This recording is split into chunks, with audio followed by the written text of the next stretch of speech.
اعوذ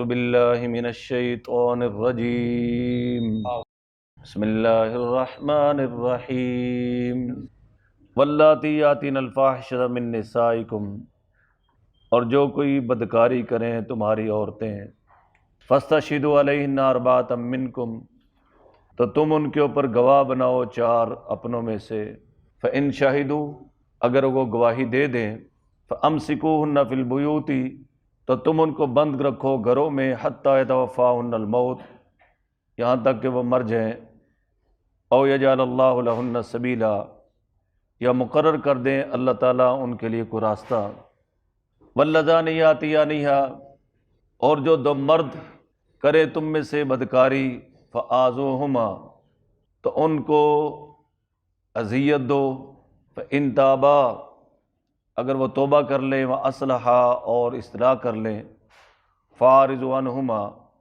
تو ان سے خیال چھوڑ دو، ان اللہ کان تواب رحیما، بے شک اللہ تعالیٰ توبہ قبول کرنے والا مہربان ہے۔ گزشتہ درس کے اندر بھی ان آیات کے کچھ احکام اور مسائل کا بیان ہوا تھا۔ یہ آیت رجم کے جو سورہ نور کے اندر نازل کی گئی، اور زانی کا حکم بیان کیا گیا کہ غیر شادی شدہ زانی کو 100 کوڑے مارو، یہ آیات اس سے پہلے کی ہیں۔ یہاں پہ تقریباً 4 صورتیں بنتی ہیں بدکاری کی، زنا کی۔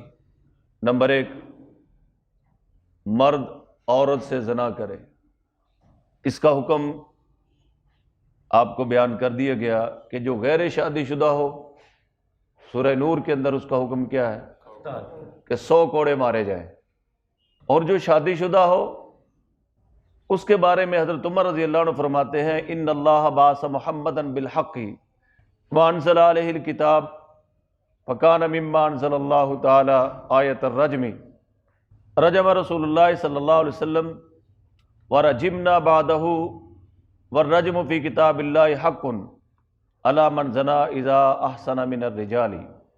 حضرت عمر رضی اللہ عنہ سے روایت ہے، فرماتے ہیں کہ اللہ تعالیٰ نے محمد صلی اللہ علیہ وسلم کو نبی برحق بنا کر بھیجا، اور ان پر کتاب بھی نازل فرمائی، جو کچھ وحی اللہ تعالیٰ نے نازل فرمائی اس میں رجم کی آیت بھی تھی۔ رسول اللہ صلی اللہ علیہ وسلم نے رجم کیا، اور ہم نے بھی ان کے بعد رجم کیا۔ رجم کا حکم اس شخص کے لیے ثابت ہے جو زنا کرے، اور وہ شادی شدہ ہو، خواہ مرد ہو یا عورت ہو۔ جو بھی شادی شدہ زنا کرے گا تو اس کی سزا کیا ہے؟ رجم ہے۔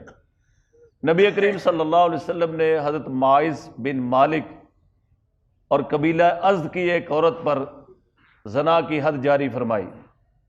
یہ دونوں شادی شدہ تھے تو ان کو سنگسار کیا گیا۔ اسی طرح ایک یہودی کو بھی زنا کی وجہ سے سنگسار کیا گیا، یعنی پتھر مار مار کے ان کو ختم کر دیا گیا۔ یہ گنے چنے واقعات ہیں تاریخ اسلامی میں کہ ان سزاؤں کو نافذ کیا گیا تو پورے معاشرے کی عزت اور عفت جو ہے محفوظ ہو گئی۔ رجم کی جو آیت ہے، یہ نبی پاک صلی اللہ علیہ وسلم کے زمانے میں بھی رجم کیا گیا۔ حضرت عمر فرماتے ہیں کہ ہمارے دور میں بھی کیا گیا؟ رجم کیا گیا، جو شادی شدہ ہو۔ اور دوسرا بھائی کہ اگر مرد سے بدکاری کرے، اس کو لواطت کہتے ہیں۔ قوم لوط میں یہ عمل جو ہے پہلے کیا گیا، اور تفسیر جلالین کے مطابق سب سے پہلے جو داڑھی مڈانے کا رواج ہوا یہ قوم لوط سے شروع ہوا۔ اس سے پہلے کوئی بھی داڑھی نہیں مڈاتا تھا۔ وہ بچے جب بڑے ہو جاتے تھے تو ان کے ساتھ گندگی کرنے کے لیے وہ داڑھیاں مڈاتے تھے۔ تو قوم لوط سے یہ عمل جو ہے وہ شروع ہوا۔ اس کی سزا کیا ہے؟ نبی کریم صلی اللہ علیہ وسلم نے ارشاد فرمایا، عن ابی ہریرہ رضی اللہ تعالیٰ عنہ ان رسول اللہ صلی اللہ علیہ وسلم قال لعن اللہ سبعۃ من خلقہ من فوق سبع سماوات ورد وردد اللعنۃ علی واجد منہم ثلاثا ولعن کل واحد منہم لعنۃ تکفیہ قال ملعون من عمل عمل قوم لوط ملعون من عمل عمل قوم لوط ملعون من عمل عمل قوم لوط۔ حضرت ابو ہریرہ رضی اللہ عنہ فرماتے ہیں رسول اللہ صلی اللہ علیہ وسلم نے ارشاد فرمایا اللہ تعالیٰ نے اپنی مخلوق میں سے 7 قسم کے لوگوں پر 7 آسمانوں کے اوپر سے لعنت بھیجی ہے، اور ان 7 میں سے ایک پر 3 دفعہ لعنت بھیجی ہے اور باقی پر 1 دفعہ۔ وہ کون ہے؟ فرمایا ملعون ہے وہ شخص جو قوم لوط والا عمل کرتا ہے، ملعون ہے وہ شخص جو قوم لوط والا عمل کرتا ہے، ملعون ہے وہ شخص جو قوم لوط والا عمل کرتا ہے۔ ایک دوسری روایت ہے، حضرت ابو ہریرہ رضی اللہ عنہ فرماتے ہیں کہ رسول اللہ صلی اللہ علیہ وسلم نے ارشاد فرمایا کہ 4 آدمی صبح کے وقت اللہ کے غضب میں ہوتے ہیں اور شام کو بھی اللہ کے غضب میں ہوتے ہیں۔ میں نے پوچھا یا رسول اللہ وہ کون لوگ ہیں؟ آپ نے فرمایا وہ مرد جو عورت کی طرح بنتے ہیں، اور وہ عورتیں جو مردوں کی طرح بنتی ہیں، اور وہ شخص جو چپایا کے ساتھ غیر فطری حرکت کرتا ہے، اور وہ مرد جو مرد سے قضائے شہوت کرتا ہے۔ یعنی کہ نہ ان کے اوپر اللہ صبح کو راضی ہوتا ہے نہ شام کو راضی ہوتا ہے۔ یہ صبح کو بھی اللہ کے غضب اور ناراضگی میں ہوتے ہیں، اور شام کو بھی اللہ کے غضب اور ناراضگی میں ہوتے ہیں۔ اور عن ابن عباس رضی اللہ تعالی عنہما قال قال رسول اللہ صلی اللہ علیہ وسلم من وجدتموہ یعمل عمل قوم لوط فاقتلوا الفاعل والمفعول به۔ حضرت عبداللہ بن عباس رضی اللہ تعالیٰ عنہ فرماتے ہیں رسول اللہ صلی اللہ علیہ وسلم نے ارشاد فرمایا جس کو تم قوم لوط کی طرح غیر فطری حرکت کرتے ہوئے دیکھو تو فاعل اور مفعول دونوں کو قتل کر دو، فاعل کو بھی مار دو اور مفعول کو بھی مار دو۔ سمجھے بھائی؟ تو یاد رہے بھائی، اگر خدا نہ خواستہ کوئی مرد کے ساتھ شہوت پوری کرتا ہے، آج کل تو اس کو بھی قانونی تحفظ حاصل ہے۔ امریکہ میں، برطانیہ، یہ جو یورپی ممالک ہیں ان میں اس کو بھی قانونی تحفظ حاصل ہے۔ عورت عورت کے ساتھ کرے، مرد مرد کے ساتھ اور کرے، سب کو قانونی تحفظ حاصل ہے۔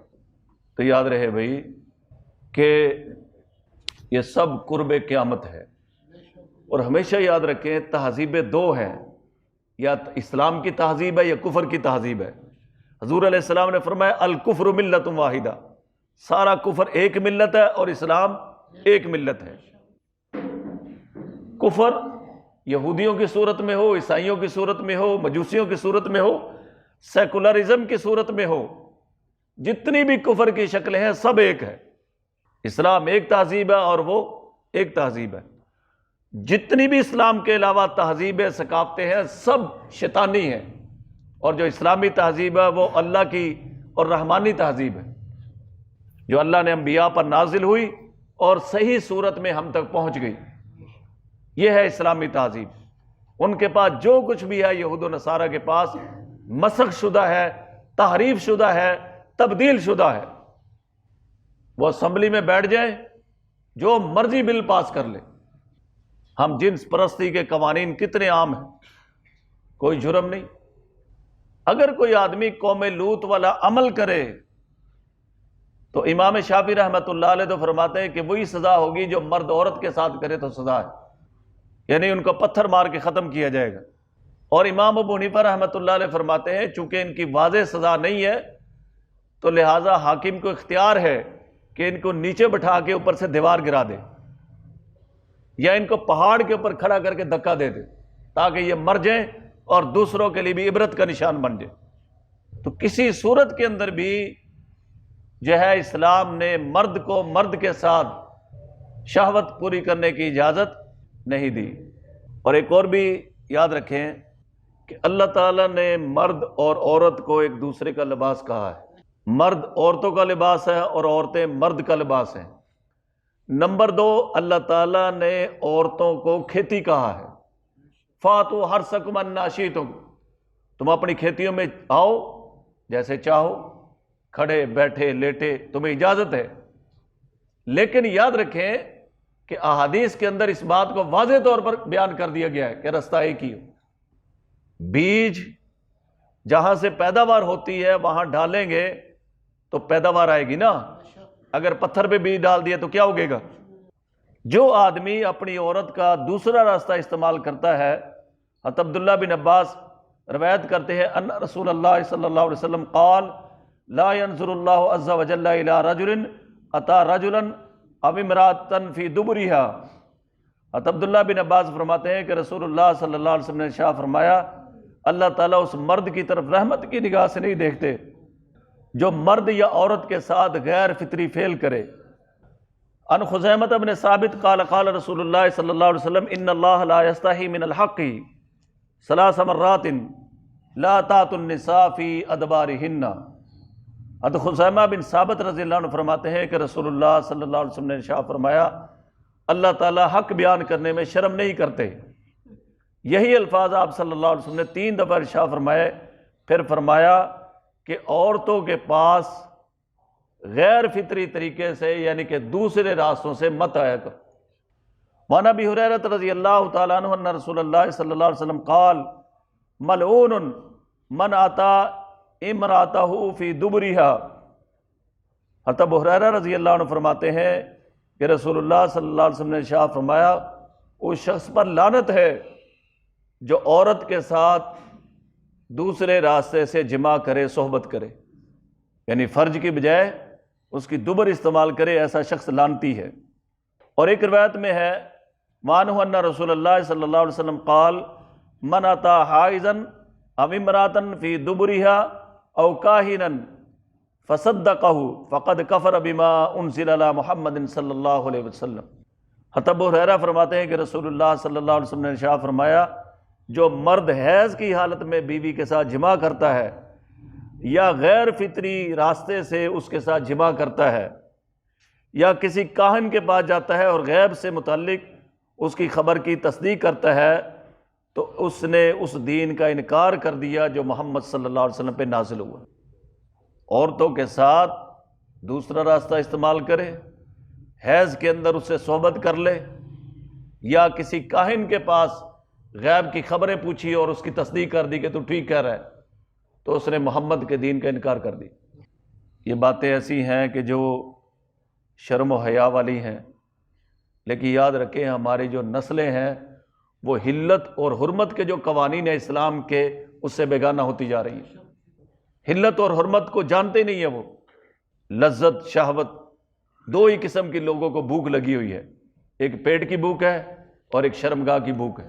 جیسے بھی مٹ جائے، پیٹ کی بھوک حرام سے مٹے حلال سے مٹے پرواہ نہیں کرتے، اور شہوت کی بھوک جیسے بھی مٹ جائے.